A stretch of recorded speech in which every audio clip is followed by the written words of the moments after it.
Donc, mesdames et messieurs, bonjour. Donc, nous allons aborder ce conseil municipal qui est sous la forme de caractère d'urgence. Nous aurons à voter, dans un premier temps, le caractère d'urgence. Deuxième temps, nous ignorons le secrétaire de séance. Ce sera M. Bordol qui sera proposé.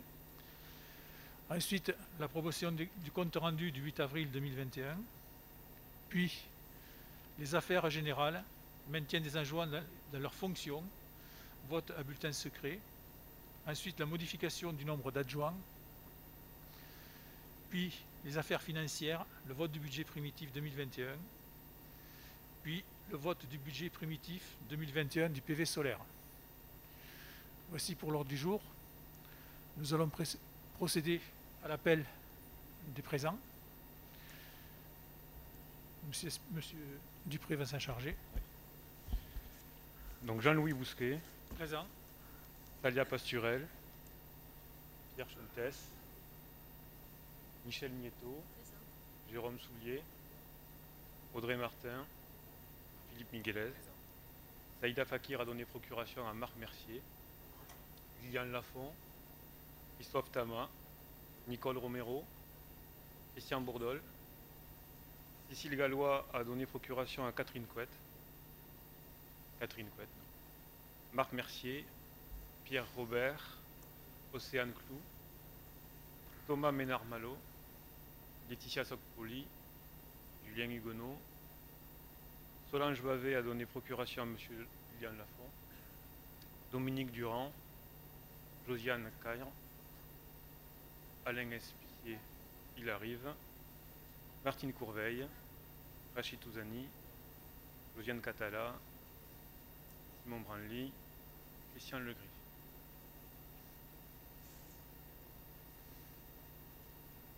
Il arrive, on va voir passer.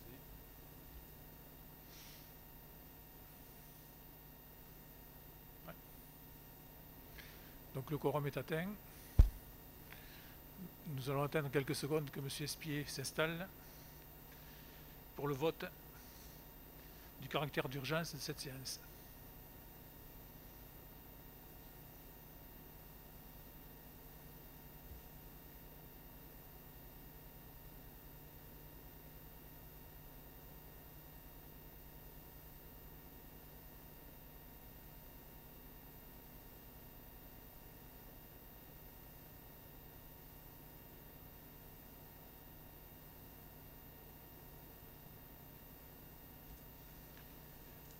Voilà, donc nous allons donc procéder déjà au caractère d'urgence de la séance. Le délai de convocation du conseil municipal étant de moins de 5 jours francs, il est demandé aux élus de se prononcer sur la tenue de cette réunion au vu de ce caractère d'urgence. Donc nous allons voter pour savoir si vous acceptez que ce conseil se déroule dans le cadre du caractère d'urgence. Donc qui est pour le déroulement de ce conseil municipal en caractère d'urgence. Qui s'abstient, qui vote contre, vote à l'unanimité.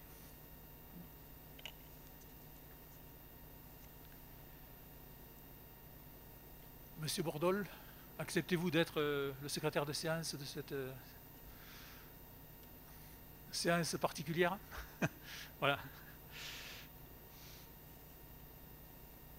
Voilà. Donc ensuite, nous allons passer à l'approbation du compte rendu du 8 avril qui vous a été transmis par mail dans les jours. Oui. Remarque, Oui. une petite remarque concernant le Citystat par rapport au vote. J'ai vu qu'il y avait marqué abstention 6, c'est abstention 5. Ah, il y a une erreur dans Voilà, le... voilà, juste quand même qu'il y ait le bon chiffre. Merci. D'accord. Donc voilà. D'autres remarques sur le compte rendu? Nous allons passer à l'approbation de ce compte rendu. Qui vote contre le compte rendu? Qui s'abstient? Qui vote pour? Vote à l'unanimité. Nous allons passer maintenant, affaire générale, au maintien des adjoints dans leurs fonctions. Ce sera un vote à bulletin secret. Donc,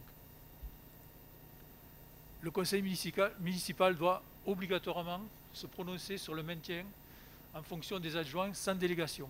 À partir du moment où les délégations ont été retirées, la réglementation, donc le code général des collectivités territoriales, impose que le conseil municipal suivant examine le maintien ou pas des adjoints dans leurs fonctions. Donc c'est ce que nous allons faire aujourd'hui. Donc pour cela, puisque c'est nominatif, donc ça se déroulera à bulletin secret. Ce vote sera pour le maintien en fonction ou contre le maintien en fonction. Ça concernera Madame Salia Slimani Pasturel, Madame Saïda Fakir et Monsieur Lilian Lafont. Nous allons passer maintenant au vote. Oui, bien sûr. Vous m'entendez? Après nous avoir refusé le droit de parler et de... Alors je me permets d'enlever mon masque. Après nous avoir refusé le droit de parler et de donner notre avis en bureau, après avoir tenté de contrôler nos allées et venues, nous avoir fait convoquer au commissariat, voilà que tu supprimes les délégations de 4 adjoints sur 8 et pousses même la bassesse à désactiver leur badge pour leur bloquer les accès à la mairie et faire obstacle à nos préparations. Est-ce bien qu'ils soient toujours légitimes dans leur rôle d'élu? Désolé, mais nous ne marchons ni au bâton ni à la carotte. Nous marchons à l'honneur de représenter Carmo dignement, en toute transparence et aux convictions. Et ce n'est ni le retrait, ni la délégation, ni la plainte pour diffamation qui nous bâillonnera. Après avoir tenté de nous calomnier et de nous faire passer pour des personnes qui ne veulent pas travailler, qui ont des ambitions personnelles, toujours à généraliser et faire des effets d'annonce sans donner d'exemple précis. De fait, si ce n'est... Pardon.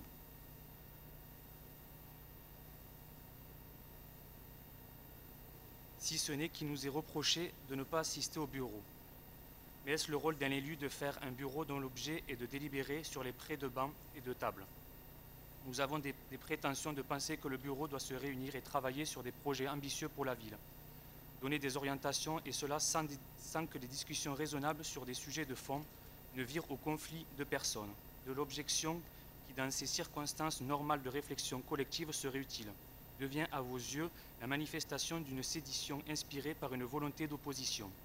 Nous refusons de nous laisser transformer en une chambre d'enregistrement passive. Nous n'aurons de cesse de dire et de le répéter, nous avons été élus pour un programme et nous nous battrons. Comme nous avons eu à le faire pour vous imposer la baisse d'impôts qui vous refusiez, bien que ce soit un engagement de campagne, pour concrétiser et respecter les engagements pris dans notre programme. Nous considérons que la diversité des opinions est une richesse pour une équipe municipale et la seule condition que le maire prenne le temps d'écouter les opinions différentes de la sienne et de les intégrer dans les projets. En quelque sorte, vous reprochez à vos adjoints d'avoir rompu un pacte d'unanimité. Les révocations que vous soumettez au vote du conseil municipal illustrent parfaitement les dérives autocratiques que nous dénonçons. Vous ne tolérez pas les débats et punissez ceux qui parlent haut et fort. Vous souhaitez donc qu'il n'y ait qu'une seule tête, la vôtre. Dans ces conditions, les adjoints ne seraient plus des élus libres et indépendants, défendant des convictions personnelles et les valeurs pour lesquelles ils ont été élus, mais de simples courtisans. Votre agressivité, votre suffisance font de vous un dissident, et un dissident minoritaire au sein de ce Conseil. Nous croyons en l'intelligence collective et au débat, et nous condamnons fermement vos agissements. Voilà ce que j'avais à vous dire en tant que président de Convergence citoyenne et au nom des 14 élus de Convergence. Merci.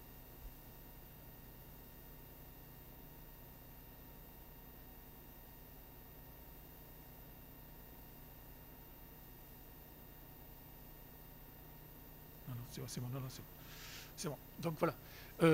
Bon, je ne me rabaisserai pas à répondre à ce texte-là. Donc je crois que M. Espy avait demandé la parole tout à l'heure, non? Ah non? Bon, M. Robert? Oui. Oui.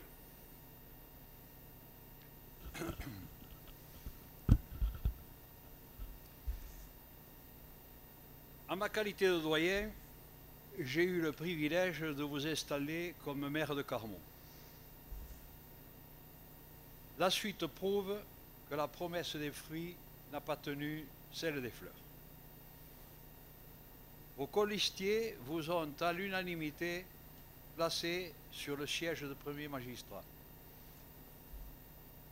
Vous avez librement choisi vos adjoints en majorité issus de votre corporation enseignante. Vous ne pouvez pas vous en plaindre aujourd'hui. Dès lors, vous commencez à vous éloigner de Convergence citoyenne. Le 12 mars, en conseil municipal, vous annoncez ne plus être membre de notre association. Individualiste, vous imaginez gouverner seul, à votre guise, sans appareil ni soutien politique. Par votre décision, vous méprisez les électeurs et les électrices et tous ceux qui, depuis 20 ans, ont œuvré à l'émergence de Convergence citoyenne dans l'horizon politique. Et de fait, vous vous démarquez de notre programme. Comme cela ne suffisait pas, vous portez plainte en diffamation contre 4 de vos adjoints qui ne partagent pas vos points de vue. Comme si cela ne suffisait pas, vous leur enlevez leur délégation. Vous vous portez une 3e balle dans le pied. Pour couronner le tout, vous leur supprimez les badges d'accès à la maison commune. 4e balle dans les pieds. À quand le 5e épisode? Est-ce mon tour? Comment, avec ces comportements, espérer la confiance, la cohésion, l'adhésion, le consensus? Vous semez le vent, vous récoltez la tempête. Vous créez vous-même la tension. Comment concevoir qu'un capitaine se sépare de ses troupes et de sa logistique pour préserver un territoire? Quelle arrogance et quel mépris à l'égard des Carmosiens et des Carmosines et de vos compagnons. Partez, monsieur Bousquet, puisque vous n'êtes plus des nôtres. Vous n'êtes plus chez vous, chez nous tous. Le leader, le manager, c'est celui qui sait impulser, coordonner, fédérer, écouter, consulter, gérer les conflits, j'en passe. Un maire devrait être celui qui inspire, qui génère les actions avec une vision et des objectifs clairs. Il organise et motive son équipe plutôt que de la déstabiliser. C'est celui qui est exemplaire, respectueux. Vous n'êtes pas celui. Vous ne savez pas tenir compte des idées du travail des autres, y compris des sans-grades. Vous manquez de déférence, beaucoup de vos collègues ne trouvant aucune grâce à vos yeux. Le mépris est votre stratégie. Votre management, ça ne consiste pas à faire démonter un moteur à 4 temps. C'est plus subtil que cela, la gestion d'une communauté. Par contre, cela consisterait de votre part à faire appel à plus de qualité humaine, de clairvoyance et de considération. Vous n'êtes pas celui-là. Tout homme qui commande une équipe devrait savoir que tout homme qui travaille et qui fait quelque chose a, selon Maslow, besoin d'équilibre psychologique, de sécurité, d'appartenance, d'estime, d'accomplissement. Je vous engage à la méditation. Manager, c'est du relationnel visant à instaurer un climat de confiance, un bon état d'esprit. C'est savoir décoder le monde d'après, celui des Carmosiens et des Carmosines, et avec eux, de le projeter avec l'expertise et les forces vives de vos collaborateurs. Cela consiste à faire plutôt qu'à faire à la place d'eux. Vous avez perdu la confiance de nous tous. Vous avez consommé la rupture. Monsieur Bousquet, partez. Monsieur Robert, ce n'est pas à vous de décider qui doit partir ou pas partir. Ce n'est pas à Convergence citoyenne de décider qui doit être le maire de Carmont. C'est aux Carmosiens de le décider. Si vous n'êtes pas content de me voir en tant que maire, c'est simple. Vous démissionnez tous. Il y aura de nouvelles élections et on verra ce que les Carmosiens souhaitent pour leur ville. Est-ce qu'ils souhaitent Convergence citoyenne ou ils souhaitent une autre équipe que celle de Convergence citoyenne? C'est aux Carmozins de le choisir. Et moi, je suis dans cet état d'esprit-là. Je ne veux pas céder à des injonctions, à des mensonges, à des calomnies. C'est pas pour cela que je me suis présenté. Je me suis présenté pour servir la ville, moi. Je ne me suis pas présenté pour servir des intérêts personnels. Voilà, je ne répondrai pas longuement parce qu'on n'a pas le temps, on a des choses importantes à faire, on a le budget à voter. Donc des discours... je suis d'accord avec vous, ouais, monsieur Bousquet, sauf que c'est exactement le contraire. Ben, on verra, c'est les Carmozins qui décideront. Hein. Voilà. Vous verrez, quand les Carmozins décideront, là, peut-être que vous risquez d'avoir des surprises. Voilà. Donc c'est... aujourd'hui... Pour le moment, les surprises, c'est vous qui les avez. Oui, ben, vous verrez. Donc, y a-t-il quelqu'un qui souhaitait... Monsieur Espier souhaitait intervenir? Non, monsieur le maire, aujourd'hui, vous nous demandez de nous prononcer sur le maintien des charges d'adjoint au maire de 3 élus de la liste Convergence citoyenne. Notre incursion dans un conflit qui nuit à la bonne marche de la commune ne sera nullement évoquée tant nous n'en connaissons pas vraiment les origines ni les trahisons successives qui ont pu aboutir à un tel fiasco pour Carmaux. Carmaux, notre ville, nos concitoyens, l'ensemble humain et collectif ne semble pas, ou peut-être plus, être le centre d'intérêt de quelques acteurs complotistes de cette assemblée. Devenir calife à la place du calife n'est une politique ni saine, ni vertueuse, ni honnête. Presque tout le monde le sait, enfin, presque tout le monde. Je m'adresse aux adjoints. La caricature de l'œuvre de Goscinny, le calife, dans sa version camorsino-occitane, ayant pour héros N'est-ce pas beau ou N'est-ce pas beau, ne peut être qu'un feuilleton caricatural avec pour distribution un leadership frustré qui implique par une déclaration chaque membre du groupe pour le fidéliser dans sa dérive. Ce scénario, voire le conseil municipal du 12 mars, ayant eu une version criminelle dans les années 1935 à 1945 du siècle dernier, nous pensions ce concept éteint. Il semble que non.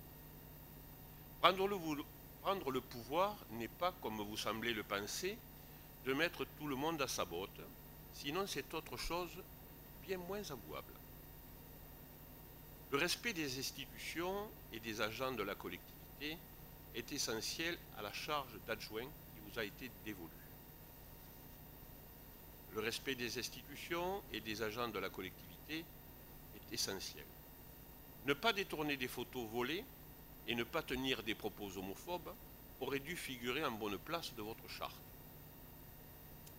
Ne pas impliquer des agents de la mairie par une photo pour contourner une grève des enseignants, qui au passage est une affaire d'État et non communale, aurait dû figurer en bonne place dans votre charte, dans le respect des opinions de chacun.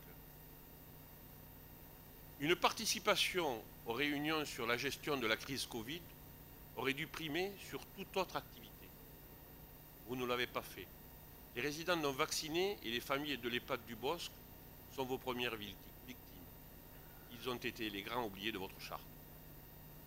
La commande politique, se débarrasser du directeur général des services, que vous avez fomenté avec quelques extérieurs au groupe d'élus, est un détournement des règles de l'administration territoriale. Une ignominie. Cette pratique, qui me semblait exclue par votre charte, n'a pas dépassé sûrement l'instant de sa signature pour faire le contraire. Pour toutes ces raisons, et sûrement avec quelques oublis toujours peu glorieux, nous ne vous accorderons pas notre confiance comme nous l'avions fait lors du conseil municipal du 3 juillet, où nous avions biffé l'ensemble du bulletin de vote. Aujourd'hui, cohérent avec cette action, nous voterons contre votre maintien au poste d'adjoint.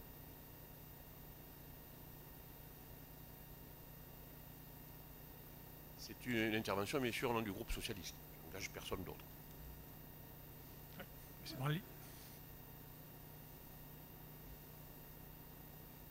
Bon, ce vote, à mon sens, est celui d'un règlement de compte au sein même de la majorité.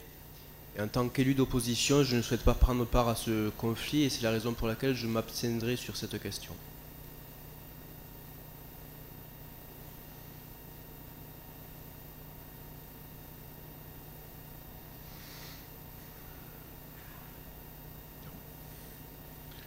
Bon.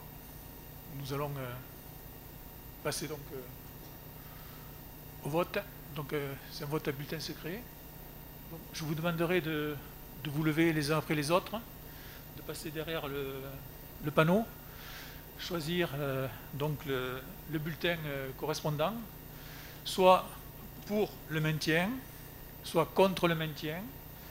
Dans un premier temps, ça va concerner donc par ordre des adjoints, Madame Pasturel qui va être donc le vote va concerner Madame Pasturel, voilà, sur le maintien ou pas dans sa fonction de première adjointe. Voilà. Comment? Ouais, on va le faire dans l'ordre donc voilà.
Je vous précise une chose avant le dépouillement, c'est qu'en cas d'égalité dans les votes, en fait, c'est le retrait qui est prononcé.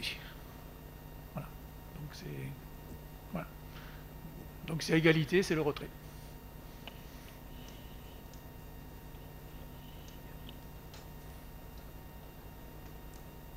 Comment?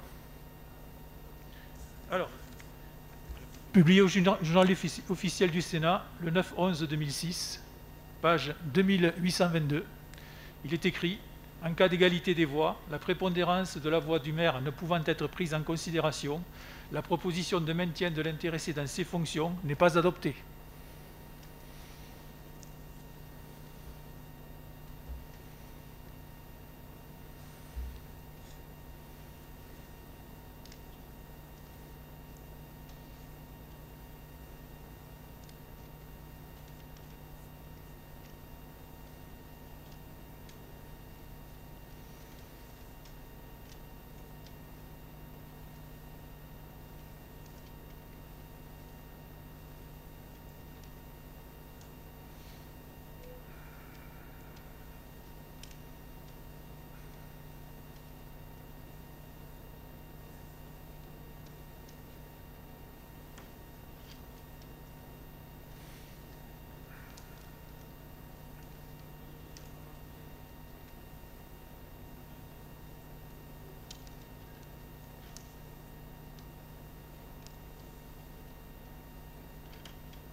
Donc, voici le résultat.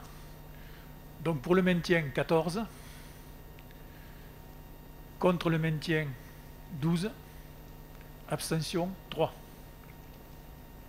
Donc, Madame Slassimani est maintenue dans son poste d'adjoint.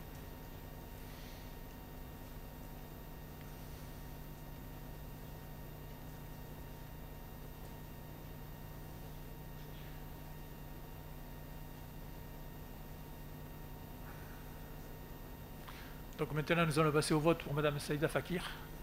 Donc, même procédé. Madame Simani, si vous voulez bien commencer.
Voilà. Donc les résultats, pour le maintien 14, contre le maintien 13, abstention 2.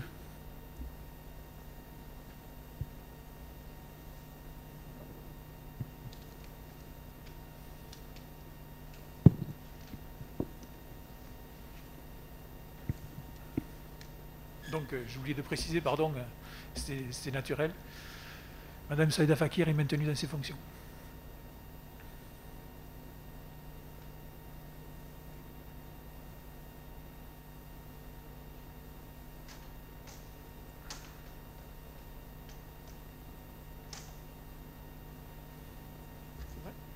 Donc, on peut passer au vote maintenant pour Monsieur Lafont. Donc, Madame Slimani, vous pouvez passer au vote dès que vous avez fini avec votre téléphone. Hein.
Voici donc les résultats.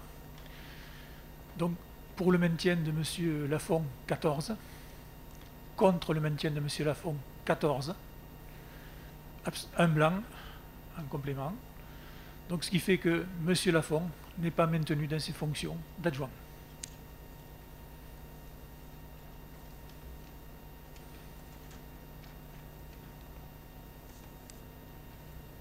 Nous allons passer maintenant à l'étape suivante.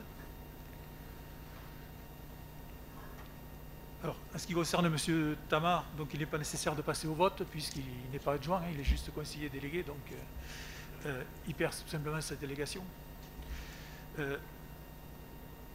Donc maintenant, nous allons passer à la modification du nombre d'adjoints, puisque il y a un adjoint de moins. Donc il y avait précédemment 8 adjoints. Maintenant, nous allons devoir passer au nombre d'adjoints de 7, puisqu'il n'y en a plus que 7 actifs aujourd'hui. Donc nous allons passer au vote cette fois-ci à main levée, hein, puisque c'est pas, il y a pas, ça ne désigne pas une personne en particulier. Donc voilà. Donc je propose donc que le nombre d'adjoints soit porté à 7 adjoints au lieu de 8. Voilà. Donc qui vote contre le passage de 8 adjoints à 7 adjoints? Madame Silvani, M. Lafont, Madame Bavet sans doute, hein, M. Tamar, Madame Romero, Madame Couette, M. Mercier, Madame Fakir, M. Robert, Madame Cloud, Madame Sokpouli et M. Cloud, oui. Ah, Cloud, pardon. D'accord, excusez-moi. M. Huguenot et M. Durand. Qui vote Madame Gallois, pardon. Voilà donc ce qui doit faire 14 normalement. Et ensuite qui vote pour le nombre de 7 adjoints, le passage de 8 à 7 adjoints.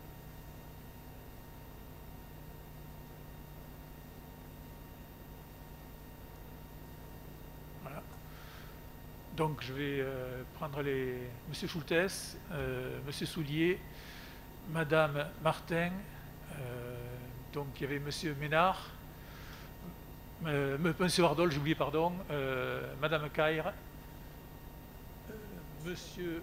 Legris, M. Miguelès, Madame Nito, moi-même, et donc qui s'abstient? Donc M. Espier, Madame Courveille, M. Touzani, Madame Catala et M. Branly. Donc le nombre d'adjoints reste au nombre de 8. Donc un poste n'est pas pourvu.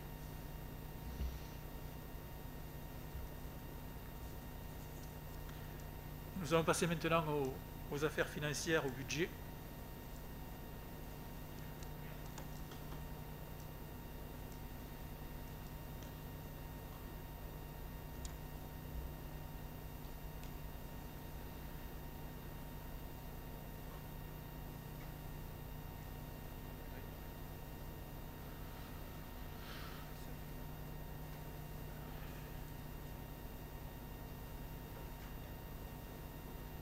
Bon, je vous donnerai la parole tout à l'heure. Je vais introduire le vote du budget. Ben si, c'est bon. Ben justement, je vais en parler. Je vais en parler. Donc, non, mais c'est moi qui fais la police, c'est pas vous, Madame Slimani. Donc, c'est moi qui ai la parole. Je vous donnerai la parole en temps et en heure. Vous faites comme tout le monde. Vous n'avez pas de priorité ici au sein du conseil municipal. Donc, je vais faire un petit retour sur le conseil municipal du 8 pour introduire le budget. Donc, lors du conseil municipal du 8, le budget a été refusé, sans une seule critique argumentée, ni en réunion de groupe qui a précédé qui était la semaine précédente. Aucun des élus de Convergence citoyenne n'a participé à la réunion de groupe. ni en commission de finances. Un seul élu de Convergence citoyenne a participé, M. Robert. Il est venu, les mains dans les poches, il n'a posé aucune question. Ni en conseil municipal, lors de la dernière séance, personne ne s'est exprimé au sujet du budget avec des arguments. Donc tout a été fait, voté, sans aucune argumentation sur le budget lui-même. Mais qu'est-ce qui ne va pas dans ce budget? Qui le sait finalement, puisque rien n'a été exprimé à son sujet. Que faut-il améliorer? On ne le sait pas. Personne n'a dit quoi que ce soit sur le budget qui n'allait pas. S'il y avait quelque chose qui n'allait pas, je suppose que les gens se seraient exprimés dessus. Ça n'a pas été le cas. Serait-ce ce vote contre le budget, serait-ce seulement de la politique politicienne? Eh bien, je crois que oui. On n'a pas voté pour le budget, on a voulu voter contre le bonhomme, contre moi-même. Enfin, lors de ce conseil municipal, un espoir est apparu. Ma première adjointe... On t'envoie dès la semaine prochaine une alternative pour le budget et on veut avancer pour la ville. Cette alternative pour le budget qui devait arriver la semaine prochaine, nous ne l'avons toujours pas. Mais bientôt une alternative, de l'espoir. Après 2 mois d'inaction sur le budget, les premiers frémissements du groupe Convergence citoyenne apparaissent dans la semaine.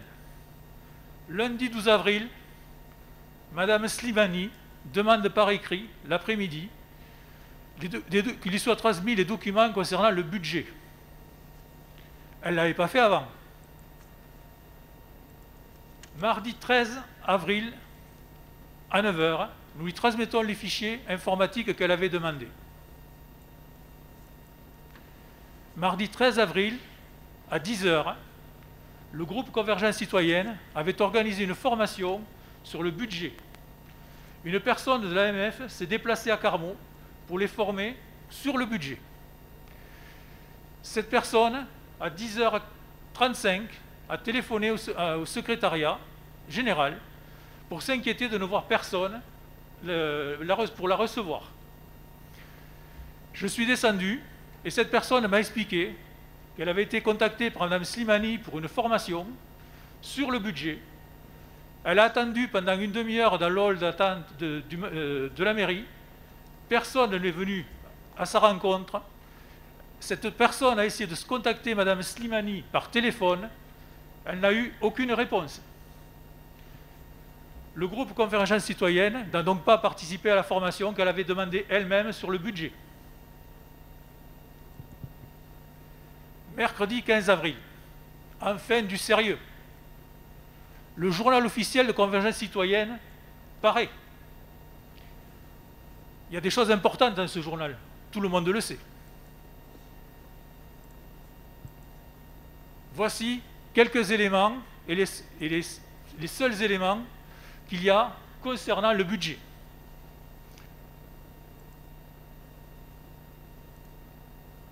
Alors, je ne sais pas si ça paraît. Enfin, on va pouvoir discuter de quelque chose concernant le budget. On sait ce qui ne plaît pas à l'équipe Convergence citoyenne. Jusque-là, on ne le savait pas. Donc là, il y a quelques éléments sur lesquels on va pouvoir discuter, puisqu'il n'y avait rien jusqu'à présent. Alors, on va apparaître là-dedans, baisse des crédits pour le social. On va apparaître inexistence de crédit pour l'écologie, seulement 1 656 €. On va apparaître pas de crédit pour la participation. Beaucoup de charges et de dépenses imprévues. Des charges exceptionnelles de 94 200 €. Voilà les éléments qu'apparemment critique l'équipe Convergence citoyenne. Mais je vois par exemple inexistence de crédit pour l'écologie. Monsieur Mercier, vous êtes aujourd'hui, vous avez le pouvoir de Madame Fakir. Madame Fakir est l'adjointe en charge de l'environnement. Pouvez-vous m'indiquer, Monsieur Mercier, pouvez-vous m'indiquer, Monsieur Mercier, en fait, qu'a demandé Madame Fakir en termes de crédit pour l'environnement.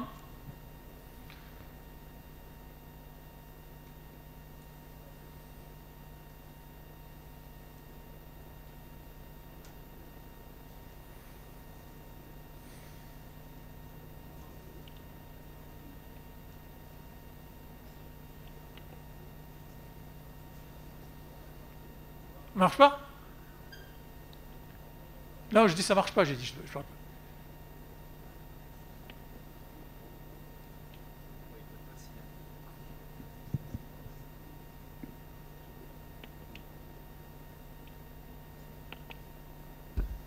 Ça marche, hein? Non? Ça marche pas.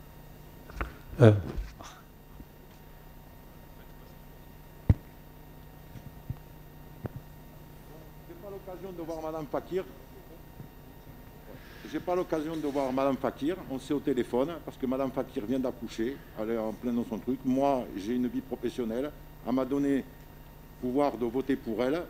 Mais je n'ai pas parlé avec elle, non, j'ai pas parlé avec elle de ces trucs, voilà, c'est tout. D'accord. Je suis pas en relation, je ne vis pas avec elle non plus. Hein. Oui. Elle ne peut pas venir parce qu'elle a des vraies excuses. Oui, je pense que vous devriez quand même lui poser la question directement à elle, ça fera un plaisir de vous répondre. D'accord. Mais ce qui me surprend, c'est que vous dites tout le temps, c'est un groupe, on travaille ensemble. Donc, vous devriez être au courant de ce que font les uns, font les autres. Aujourd'hui, visiblement, Monsieur Mercier, vous êtes quand même le représentant ici de Madame Fakir, et vous n'avez aucune réponse à nous apporter concernant le budget de l'environnement et les manques dans ce domaine. Je vous demanderai de vous appeler et de vous expliquer. Voilà, moi, elle m'a donné sa délégation pour voter, point barre. Après, je me suis occupé des sujets qui me concernent à moi. Oui. D'autres sujets du groupe, mais là particulièrement non, et voilà. Voilà. Non mais voilà, donc ensuite on pourrait demander par exemple aussi à Madame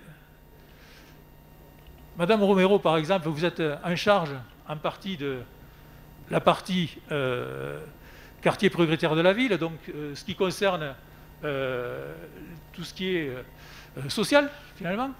Je vois apparaître dans l'estampille baisse des crédits sociaux.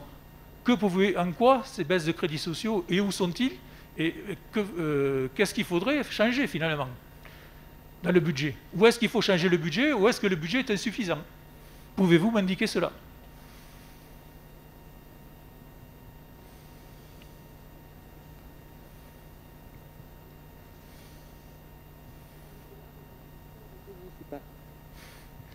Oh, pardon.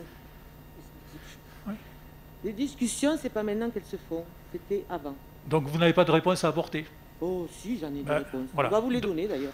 Voilà. Ben, apportez-nous une réponse. On va réponse. vous les donner, on a travaillé, contrairement à ce que vous dites, on n'est pas des feignants, on travaille régulièrement, on s'informe, et on va vous donner nos propositions et notre travail. Monsieur Lafont, par exemple, il y a beaucoup de charges imprévues. Bon, j'ai reconnu votre goût artistique là avec le maire représenté avec des billets plein les mains là. Voilà. J'ai reconnu vos caricatures et vos façons de faire. Donc vous indiquez que beaucoup de charges et de dépenses imprévues.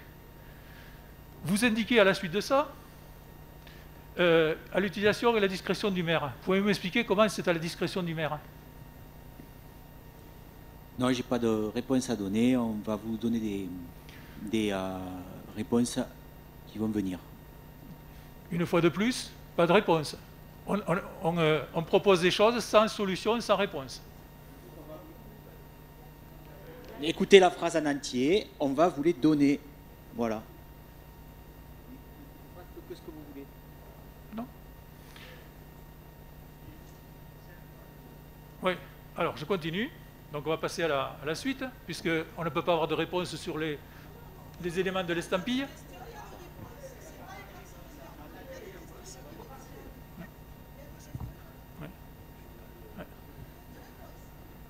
Il y a des réponses et on ne sait pas. Donc c'est des réponses, on ne sait pas. Voilà.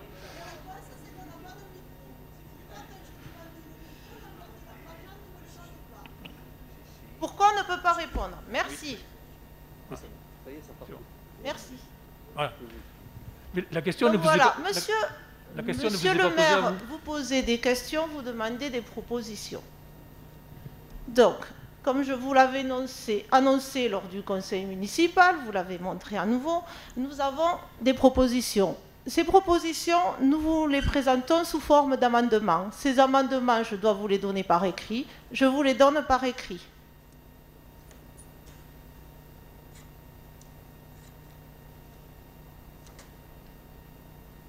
Donc, il y a des copies pour chaque élu. Si vous voulez, vous pouvez les donner pour chaque élu pour qu'il puisse suivre sur les copies, s'il vous plaît.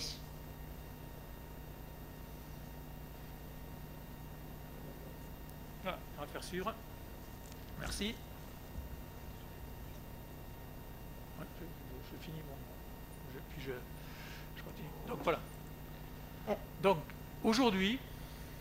Alors, ces amendements, excusez-moi, comme maintenant ils sont remis. Donc, ce sont des propositions qui sont présentées sous forme d'amendements au nom des 14 élus suivants. Donc, Mesdames Solange Bavet, Océane Clou, Catherine Coët, Saïda Fakir, Cécile Gallois, donc moi-même Salia Pasturel, Nicole Romero, Laetitia Socpoli, et de messieurs Dominique Durand, Julien Huguenot, Liliane Lafont, Marc Mercier, Pierre Robert et Christophe Tama. Donc je vous présente par écrit, monsieur le maire, 12 amendements au budget primitif. Il convient d'en débattre et de les présenter avant de les soumettre au vote. Donc si vous le permettez, je vais vous présenter les amendements qui correspondent au programme de convergence citoyenne pour une démarche collective, écologique et sociale et pour une véritable démocratie participative. En première page, le tableau récapitulatif des 12 amendements vous garantit l'équilibre. Vous pourrez vous y référer pendant la présentation. J'attends, aucun souci, j'attends. Donc j'ai prévu une copie justement pour tout le monde pour que chacun puisse suivre. Et je précise juste que sur la première page, il y a les équilibres et j'attends que tout le monde dispose du document. Voilà. Alors je termine mon exposé. Parce que moi j'ai interrompu personne quand vous faisiez vos discours en début de tout à l'heure. Donc je termine. Aujourd'hui, samedi 17 avril à 10 h. Donc au début du conseil municipal, toujours pas de proposition alternative, comme ça avait été promis lors du dernier conseil municipal. Pourtant, on avait eu des promesses.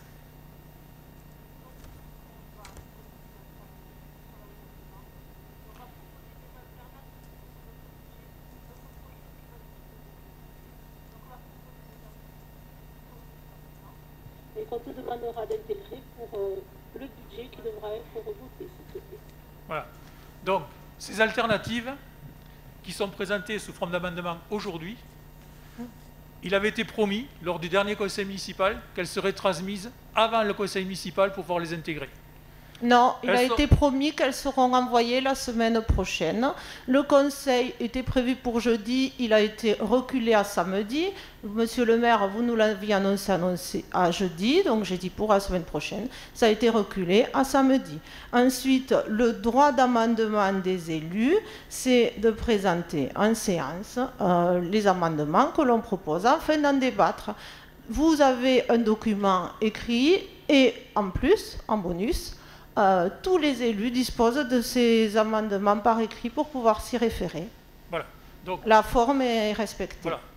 L'intérêt de la vidéo et du son, c'est que ça ne ment pas. Hein. Donc je peux repasser. On voit bien que vous disiez ce que vous disiez. On va proposer des alternatives parce que notre projet, c'est pas du tout de bloquer le budget.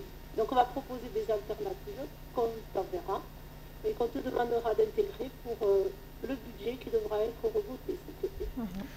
Ben, oui, effectivement, c'est gênant pour quelqu'un qui manque, quoi. Voilà, donc c'est gênant. Alors, il n'y a aucun mensonge. On a proposé des alternatives, on les présente sous forme d'amendement. Point. On a proposé des alternatives, elles sont là. Vous les avez tous sous les yeux. Est-ce qu'elles n'existent pas, ces alternatives? Donc il y a des amendements, et la forme, c'est de les présenter en séance. Ils sont là. Est-ce que vous permettez que je les présente maintenant? Oui, oui, allez-y. Merci, monsieur le maire. Donc, premier amendement. Donc, c'est l'ajout d'une inscription de 85 000 € au chapitre 011, charges à caractère général, compte 617, études et recherches. Donc, la motivation. Premier point, un audit financier et citoyen et l'accompagnement à la création d'un budget collaboratif estimé à 50 000 €.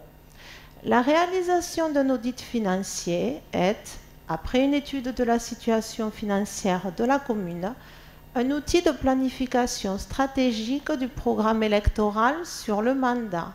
Ainsi, nos engagements électoraux d'ajustement de la fiscalité, de la maîtrise des coûts de fonctionnement, de la préservation de notre capacité d'autofinancement, le lancement de programmes d'investissement visant à redynamiser la ville de Carmaux doivent être analysés par des experts compétents, objectifs et indépendants pour donner aux élus la connaissance précise de la réalité de la situation financière de la commune et les moyens et contraintes futures du budget communal.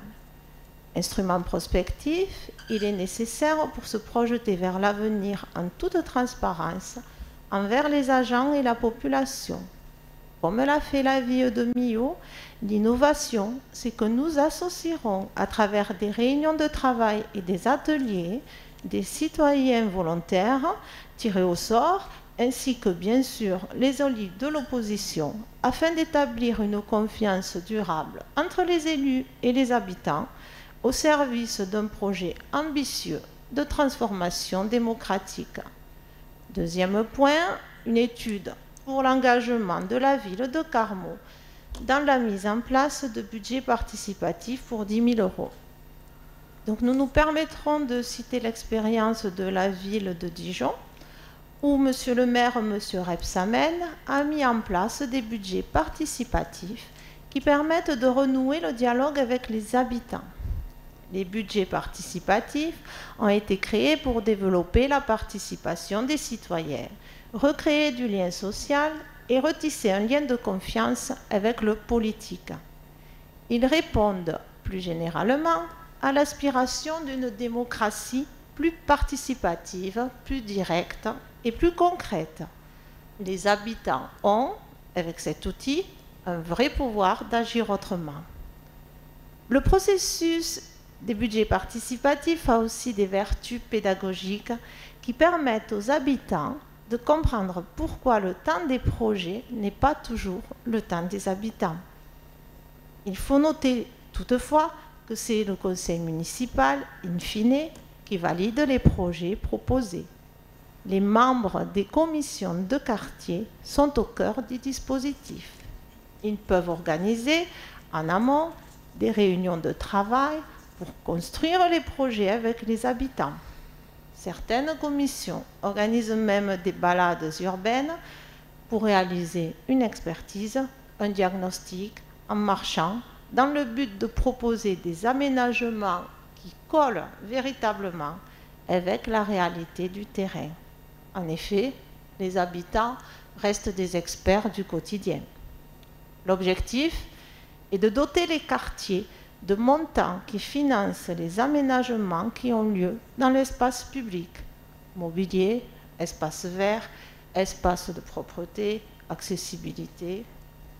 Le budget participatif, c'est de l'argent alloué par la commune pour réaliser les projets proposés et votés par les citoyens non élus selon un principe simple.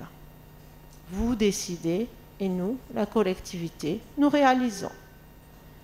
Cette étude permettra de définir et de dimensionner les plateformes numériques nécessaires à la mise en place des outils de démocratie participative. Troisième point, l'accompagnement à la mise en place du projet d'administration et à la création des outils nécessaires à une bonne gestion et à un suivi pluriannuel des budgets communaux, PPF et PPI, pour 25 000 €. Il s'agit cette fois-ci d'accompagner les agents communaux à mettre en œuvre un mode de fonctionnement qui doit répondre à plusieurs objectifs. Une administration exemplaire, efficace, proche des usagers et en phase avec la ville et son territoire. Des agents considérés et écoutés pour un meilleur service public. Cet accompagnement vise également à former les cadres de direction et les comptables pour élaborer les programmes pluriannuels d'investissement et le plan pluriannuel de fonctionnement, outil essentiel pour une vision prospective et synthétique des actions de la municipalité. Le compte 617 devient donc 87 000 € au lieu de 2 000 €. Si l'amendement est accepté, les économies de fonctionnement seront réalisées par les autres amendements. Deuxième amendement. Retrait d'une inscription de 18 750 € du chapitre 011 à caractère général, compte 6232, fêtes et cérémonies. Nous proposons de réduire l'article fêtes et cérémonies parce qu'en ces temps de crise sanitaire, les cérémonies qui ont une place très importante dans la vie des élus, des associations et de nos concitoyens ne peuvent avoir lieu que dans un format restreint, généralement sans public et sans festivité, ni repas, ni pots offerts, au moins jusqu'à la mi-mai 2021. De plus, les frais de restaurant, les voyages d'études, etc. des élus locaux ne sont pas une priorité. Nous réaliserons des économies sur ces frais du fait de la crise sanitaire, car les déplacements et les rencontres sont limités et les restaurants fermés jusqu'à la mi-mai. Le compte 6232 devient donc 70 000 € au lieu de 88 750 €. Si l'amendement est accepté, des économies de fonctionnement seront réalisées. Troisième amendement. Retrait d'une inscription de 64 539,25 € du chapitre 022 dépenses imprévues fonctionnement, compte 022 dépenses imprévues. Nous proposons de diminuer à 420 770,75 € ce poste de dépenses. Ce montant permet l'équilibre et devrait être très largement suffisant pour prendre en considération d'éventuelles dépenses qui n'auraient pas été prévues dès l'adoption du budget. D'autant plus que cette ligne n'a pas été du tout mobilisée en 2020. Donc le compte 022 dépenses imprévues devient donc 420 770,75 € au lieu de 485 310 €. Si l'amendement est accepté, des économies de fonctionnement seront réalisées. Quatrième amendement, retrait d'une inscription de 1710,75 € de plus au chapitre 23, compte 023, virement à la section d'investissement. Donc ce virement de la section fonctionnement vers le budget investissement, où le compte 023 devient donc 1 688 083,65 € au lieu d'1 689 794,40 €. Si l'amendement est accepté, des économies de fonctionnement seront réalisées. Pour le cinquième amendement, l'expert des affaires scolaires, c'est Lila Lafont, donc je lui cède la parole.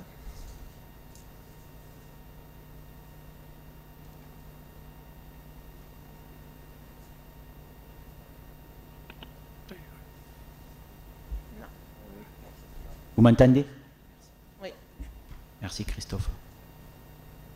Donc cinquième amendement, inscription de 300 000 € de plus sur la partie enseignement-formation pour la création de 6 oasis de fraîcheur dans les écoles maternelles et élémentaires Jean-Baptiste Calvignac, Jean Moulin et Jean Jaurès. Donc la motivation, cette opération vise à rafraîchir les cours des écoles maternelles et élémentaires Jean-Baptiste Calvignac, Jean Moulin et Jean Jaurès en créant des îlots de fraîcheur destinés aux enfants dans le cadre scolaire, périscolaire et extrascolaire. Les épisodes de forte chaleur et les canicules, comme celle vécue en juin 2019 qui avait entraîné la fermeture des écoles, tendent à être plus longs, plus sévères et plus fréquents. Cette opération est une première étape pour répondre modestement aux défis climatiques, mais une étape essentielle pour apporter une réponse immédiate aux risques sanitaires majeurs encourus par les jeunes enfants. L'opération Oasis de fraîcheur pour les enfants de nos écoles est créée et devient donc 300 000 € au lieu de 0 €. Si l'amendement est accepté, des économies seront réalisées par les amendements suivants. Sixième amendement. Inscription de 29 691,25 € de plus sur la partie enseignement-formation pour l'acquisition de matériel informatique pour les écoles élémentaires, ordinateurs et tablettes. Cette opération vise à répondre au manque et à la vétusté des équipements informatiques présents dans les écoles qui ont pour obligation de former à l'utilisation des outils et ressources numériques dès l'école primaire. Le renouvellement et l'achat d'ordinateurs supplémentaires et plus récents, ainsi que de tablettes numériques, donnerait aux enseignants des moyens pour assurer cette mission. Cette nécessité est devenue d'autant plus urgente que les fermetures d'écoles liées à la crise sanitaire et les cours à distance dispensés par les enseignants ne peuvent pas se réaliser avec les enfants ne disposant pas d'outils numériques à la maison, aggravant le fossé entre les enfants et amenant parfois tristement au décrochage scolaire des plus vulnérables. Les tablettes des écoles pourraient être prêtées occasionnellement à ces enfants. L'opération 213 2183 2031 acquisition de matériel informatique pour les écoles élémentaires, ordinateurs et tablettes numériques est modifiée et devient donc 31 691,25 € au lieu de 2 000 €. Si l'amendement est accepté, des économies seront réalisées par les amendements suivants. Merci.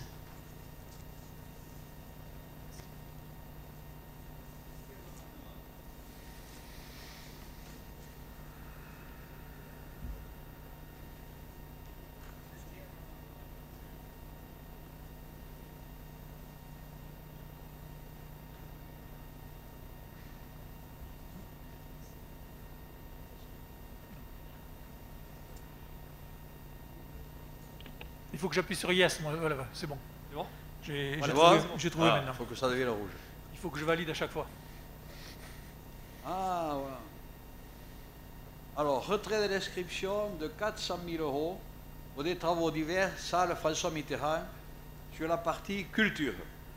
La motivation. Cette opération n'est pas prioritaire et est mal calibrée. Une concertation est nécessaire avant d'engager des travaux. Cette opération peut être reportée en 2022 en attendant de vérifier son dimensionnement, voire sa pertinence.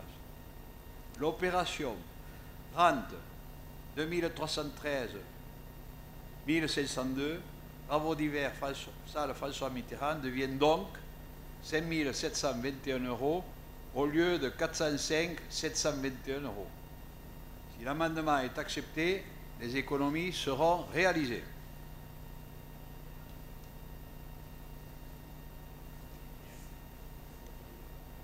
Ah oui, pardon, il faut que je valide. Je pense que c'est bon.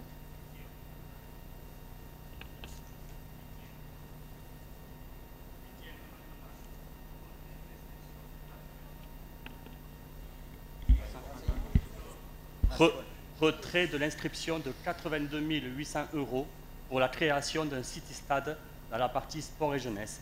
Motivation. L'opération initiée par la commission sport a été complètement détournée de son objectif premier, celui de s'inscrire dans une stratégie globale pour redynamiser le cœur de ville et requalifier l'espace public en privilégiant le vivre ensemble. L'enjeu de cette stratégie est de proposer des aménagements fonctionnels et attractifs visant le réinvestissement du centre-bourg par la population. Il s'agit ici de réaffirmer le centre-ville et de favoriser la fréquentation de la centralité urbaine en y vivant, en y fréquentant les commerces et les services. Nous comprenons que le débat sur l'emplacement semble encore questionner les élus.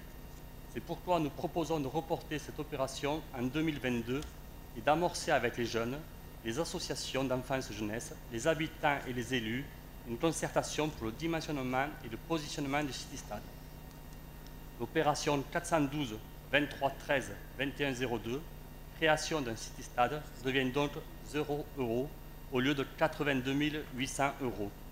Si l'amendement est accepté, les économies seront réalisées. 9e amendement. Retrait de l'inscription de 48 000 € pour la création d'une aire de jeu inclusive dans un quartier prioritaire dans la partie intervention sociale et santé. Motivation. Ici encore, l'opération initiée par la commission sport a été complètement détournée de son objectif premier. De même que pour le City Stade, nous proposons de reporter cette opération en 2022 et d'amorcer avec les habitants et les élus une concertation pour le dimensionnement et le positionnement de cette aire de jeu. Il convient d'étendre cette réflexion aux autres quartiers de la ville. Leurs habitants sont également en demande d'équipement. L'opération 520 23 13 21 03, création d'une aire de jeu inclusive dans un quartier prioritaire, devient donc 0 € au lieu de 48 000 €. Si l'amendement est accepté, des économies seront réalisées.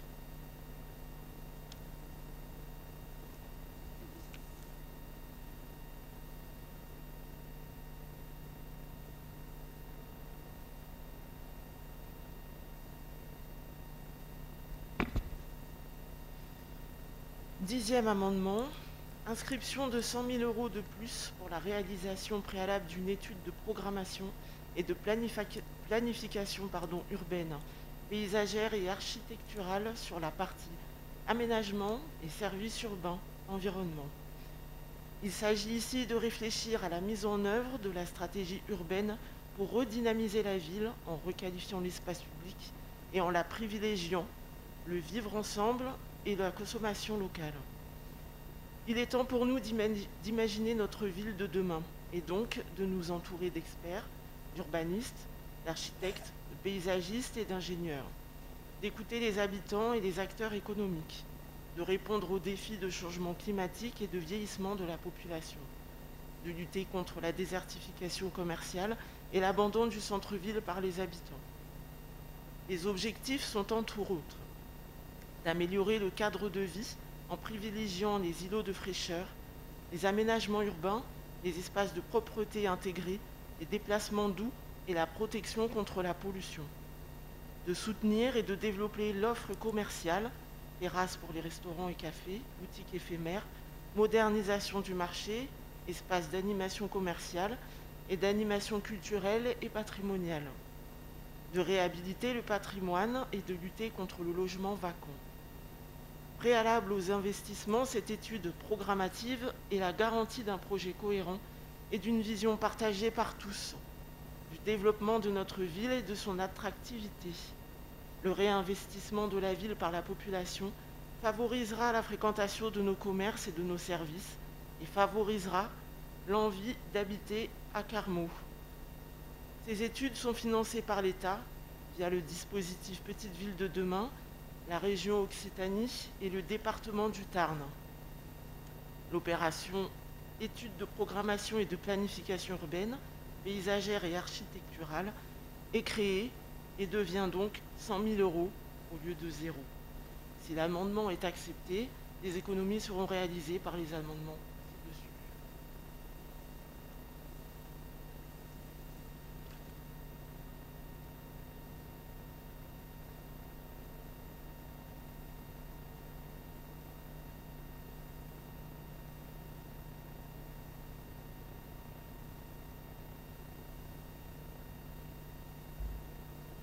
C'est bon.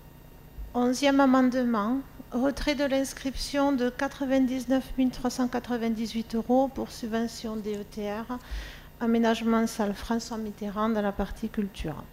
En lien avec le 7e amendement, cette subvention sera demandée ou activée lorsque le projet sera réévalué et approuvé. La ligne 30.1321-1502, subvention DETR aménagement salle François Mitterrand, devient donc 0 € au lieu de 99 398 €. 12e amendement, retrait de l'inscription de 1710,75 € pour virement de la section de fonctionnement, prélèvement. Donc un virement de la section fonctionnement vers le budget investissement. La ligne virement de la section de fonctionnement devient donc 1 688 083,65 € au lieu d'1 689 794,40 €.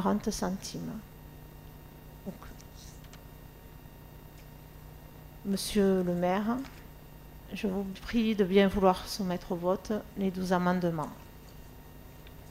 Oui. Y a-t-il des questions préalables, peut-être?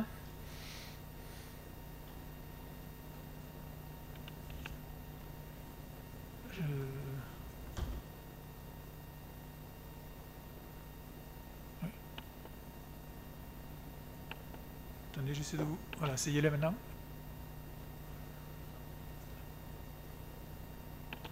Là, j'ai accepté pourtant.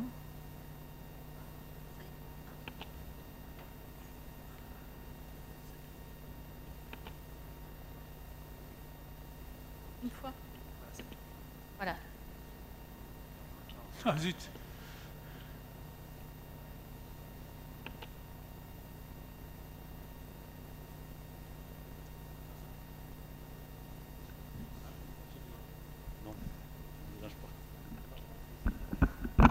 Oui, merci Monsieur le maire de me donner la parole. Ce que je voudrais dire à Madame Salia Pasturel, que ce document, effectivement, c'est dommage qu'on ne l'ait pas eu en commission finance. Moi, je siège à la commission finance. Monsieur Robert, qui représentait Convergence citoyenne, était là aussi. Il aurait pu nous l'amener, parce qu'il y a des choses intéressantes, honnêtement. Il faut le regarder de plus près. Et c'est le regret que j'ai, parce que le travail de la commission finance, c'est à elle à le faire, ce travail. Et je pense que Madame Nieto aurait été prête à l'étudier, puisqu'elle voulait changer beaucoup de choses dans la commission finance. Et effectivement, ça aurait été intéressant. Alors moi, ce que je demande au nom du groupe socialiste, Monsieur le maire, c'est une suspension de séance. Oui, je suis tout à fait d'accord avec la suspension de séance pour que nous puissions examiner en profondeur en fait, ces amendements avant de nous prononcer sur ceci. Voilà. Donc on suspend la séance pendant, disons, un quart d'heure, hein, voilà, pour le temps de l'analyse.